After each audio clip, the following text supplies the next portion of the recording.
Hello friends, welcome back to my channel. आज एक और वीडियो आपके साथ में शेयर करने के लिए आई हूँ। जो लोग फर्स्ट टाइम मेरी वीडियो को देख रहे हैं, मैं आपको बता देना चाहती हूँ, छोटी छोटी स्टोरीज, पैराग्राफ ऐसे मैं आपके साथ शेयर करती रहती हूँ, जिनसे हम बहुत सारे न्यू वर्ड सीखते हैं, अपनी वोकैबुलरी को इम्प्रूव करते हैं। साथ ही जो भी ग्रामर दी जाती है, मैं कोशिश करती हूँ कि ईजी वे में आपको एक्सप्लेन कर सकूँ। सो येस, आज हमारी स्टोरी होने वाली है the fox and the stork के ऊपर। और इसको आपने हिंदी में कई बार पढ़ा होगा, आज हम इसे इंग्लिश में पढ़ने वाले हैं। उसमें जितने भी सेंटेंस होंगे, मोस्टली सभी सेंटेंस जो है हमारे, वो पास्ट टेंस के अंदर होंगे। स्टार्ट करते हैं रीडिंग और देखते हैं क्या है इसके अंदर। A selfish fox once asked a stork to dinner. A selfish यानी कि स्वार्थी, फॉक्स मीन्स क्या होता है, लोमड़ी ने, एक स्वार्थी लोमड़ी ने वंस एक बार, आस्क्ड यानी कि कहा या पूछा।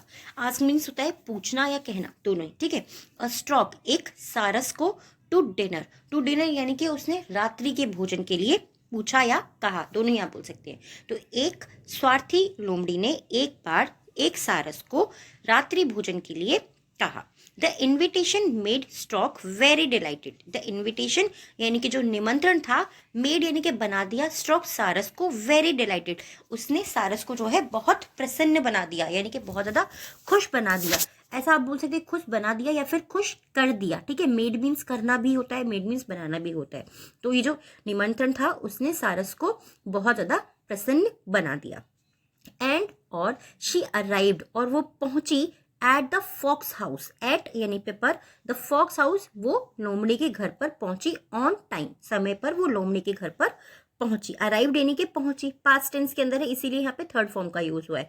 Knocking on the door, knock यानी कि दस्तक की, ऑन द डोर यानी कि दरवाजे पर उसने दस्तक की, with her long beak, with means साथ, हर मीन्स उसकी, लॉन्ग बीक यानी कि उसकी लंबी चोंच के साथ में उसने दरवाजे पर दस्तक दी। दरवाजे पर नॉक नॉक की, हम कहते हैं नॉक नॉक या खटखट की, तो उसने दरवाजे पर दस्तक दी।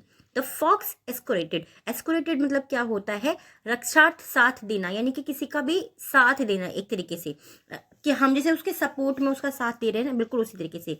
The fox escorted her to the supper table, वो जो फॉक्स थी, जो लोमड़ी थी, हर मीन्स उसे ले गई, to the supper table. Supper means क्या होता है, सपर टेबल यानी कि रात्रि की भोजन की जो टेबल लगी होती है, हम जिसे डिनर टेबल बोलते हैं, उसका मतलब भी होता है सपर टेबल। वो वहां पर उसे रक्षार्थ के साथ में ले गई या अपने साथ ले गई। एंड और गेव देम बोथ, और उन दोनों को दिया, यानी कि उसने अपने आप को और अपने जो फ्रेंड थी सारस, उसको दिया, बोथ सूप, दोनों को सूप दिया, इन शैलो बाउल। शैलो बाउल मतलब कैसी होती है, शैलो बाउल यानी कि कम ऊंचाई वाली जो बाउल होती है ना, चौड़ी या लेके, उस वाली बाउल में उसने उन दोनों को सूप दिया। She couldn't eat any soup, she यानी कि वो जो सारस थी, वो कुड नॉट यानी कि नहीं सकी, ईट नहीं खा सकी, एनी सूप, वो कोई भी सूप नहीं खा सकी। सिंस का मतलब क्या होता है, तब से, ठीक है, हमने कई बार पढ़ा है, बट सिंस का मतलब क्योंकि भी होता है। सिंस क्योंकि, the ball was too shallow, क्योंकि जो बॉल थी, वो जो कटोरा था, वो बहुत ही ज्यादा शैलो था, यानी कि वो बहुत ही कम ऊंचाई वाला था, फॉर हर, उसके लिए। क्योंकि सारस की क्या होती है, लंबी सी चोंच होती है, तो उसको तो कोई डीप ऐसा कुछ बर्तन हो ना जिसमें वो गहराई में डाल सके, इसीलिए तो वो उसके लिए कैसा था, वो बहुत ज्यादा उथला था, यानी कि बहुत कम उठा हुआ था। द फॉक्स जो लोमड़ी थी, ऑन अदर हैंड, दूसरी ओर वो जो लोमड़ी थी, क्विकली उसने जल्दी से, लैप्डअप, लैप्डअप मतलब क्या होता है, किसी चीज को अपने आगोश में लेना। और इसका दूसरा मीनिंग क्या होता है कि किसी भी चीज को अपने आप ही, मतलब हर चीज कहना कि हर चीज मैंने समेट ली, हर चीज मेरे पास आ गई, तो उसने क्या करा, दूसरी ओर क्विकली, जल्दी से, लैप्ड अप हिज सूप, और जो दूसरी ओर जो लोमड़ी थी, जो उसने क्या करा, वो उसने जल्दी से सारा का सारा सूप अपनी आगोश में ले लिया, यानी कि उसने सारा का सारा सूप खत्म कर लिया। इसका मीनिंग यहाँ पर ये हुआ। एक ही मैं कहती हूँ ना आपको, एक वर्ड के अलग अलग मीनिंग हो सकते हैं, समझना भी पड़ता है। द स्टॉक वॉज अपसेट, और जो स्टॉक थी, जो सारस थी, वॉज अपसेट, वो बहुत परेशान थी, एंड इरिटेटेड, और वो चिड़ी हुई थी। But she didn't show it, she यानी कि उसने, डिडंट यानी कि नहीं किया, शो इट नहीं दिखाया, उसने लेकिन यह नहीं दिखाया, पास्ट टेंस के अंदर है, तो डिड के साथ में जब हमें नॉट का यूज करना होता है, तो डिड नॉट हम यूज करते हैं, ठीक है। डिड नॉट शो इट, उसने यह नहीं दिखाया। वो जो सारस थी, वो बहुत ज्यादा परेशान थी और चिड़ी हुई थी, लेकिन उसने यह नहीं दिखाया, उसने ये जो है वो शो नहीं की। She asked the folks to supper the next day to teach him a lesson. She आज, उसने कहा, द फॉक्स, अब जो उसकी लोमड़ी थी, उसने, सारस ने लोमड़ी से कहा, टू सपर यानी कि रात्रि के भोजन के लिए, द नेक्स्ट डे अगले दिन के लिए उसने उसको एक तरीके से इनवाइट किया, to teach him a lesson, teach mean सिखाने के लिए, हिम मतलब उसे, अ लेसन यानी कि एक सबक उसे सिखाने के लिए उसने अगले दिन रात्रि भोज के लिए लोमड़ी को कहा।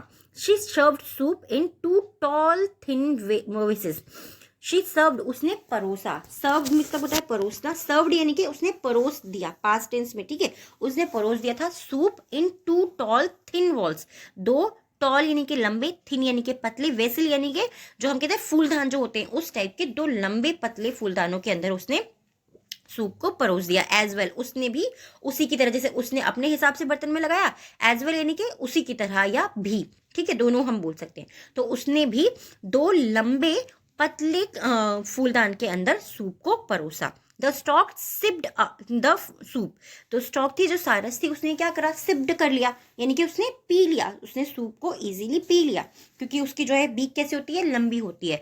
फ्रॉम द वॉइस, उसने जो वो बेस था जो फूलदान था उससे उसने वो सूप जो है पी लिया। बट लेकिन द फॉक्स वॉज अनेबल, जो फॉक्स थी जो लोमड़ी थी वो कैसी थी, वो अनेबल थी यानी कि वो उसको उसमें से सूप पीने के लिए असमर्थ थी, टू डू सो, ऐसा करने के लिए वो असमर्थ थी।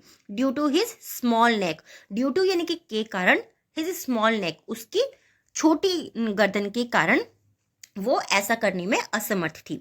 द फॉक्स रियलाइज्ड, जो लोमड़ी थी उसको रियलाइज हुआ यानी कि उसको एहसास हुआ, he did made a mistake, he did made a mistake यानी कि उससे एक गलती हुई है, ठीक है, he did made a mistake यानी कि एक गलती करना, he had made a mistake उससे एक गलती हुई है। ये क्या हुआ कि फॉक्स को जो है ये सब चीजें देखने के बाद में उसको ये एहसास हुआ कि उससे भी एक गलती हुई है। आई होप ये स्टोरी जो है आप लोगों ने हिंदी में पढ़ी है, इंग्लिश में कैसी लगे प्लीज़ मुझे कमेंट में ज़रूर बताइएगा। सिंपल सिंपल से सेंटेंस है, हमारे डेली बेसिस में इसी तरीके के सेंटेंस हमारे को काम आते हैं, और पास्ट टेंस से ये सिंपल बहुत ही ज़्यादा ईजी है, आप इनसे अगर चाहें तो प्रैक्टिस कर सकते हैं। आज के 3 वर्ड्स हैं जिनसे आपको सेंटेंस बनाना है और कॉमेंट बॉक्स में लिखना है। फर्स्ट वर्ड है हमारा डिलाइटेड यानी कि प्रसन्न होना या खुश होना। नेक्स्ट वर्ड है हमारा इरिटेटेड यानी कि इरिटेटेड चिढ़ना या चिढ़ाना, इरिटेट करना, किसी को चिढ़ना या किसी से चिढ़ना या चिढ़ाना। थर्ड है लैप्ड अप यानी कि आगोश में लेना, यानी कि हर चीज बस मेरी है मेरी है मेरी, उस तरीके से करना कि सब चीजें अपनी तरफ ले लेना, अपने आप में समा लेना, ठीक है। इन तीनों वर्ड्स आपको सेंटेंस बनाना है, कमेंट बॉक्स में लिखना है। आज के 3 वर्ड हैं डिक्टेशन के। फर्स्ट वर्ड है हमारा एस्कोरेटेड, एस्कोरेटेड, सेकेंड वर्ड है शैलो एंड थर्ड वर्ड है सपर। एस्कोरेटेड, शैलो एंड सपर, ये तीनों ही वर्ड हैं डिक्टेशन के, इनको भी आपको कमेंट बॉक्स में लिखना है। स्टोरी कैसी लगी प्लीज़ कमेंट में ज़रूर बताइएगा, और काफ़ी दिन हो गए थे स्टोरी नहीं आई थी, इसीलिए मुझे लगा कि स्टोरी भी आपके साथ में शेयर करनी चाहिए। Thank you so much for your time.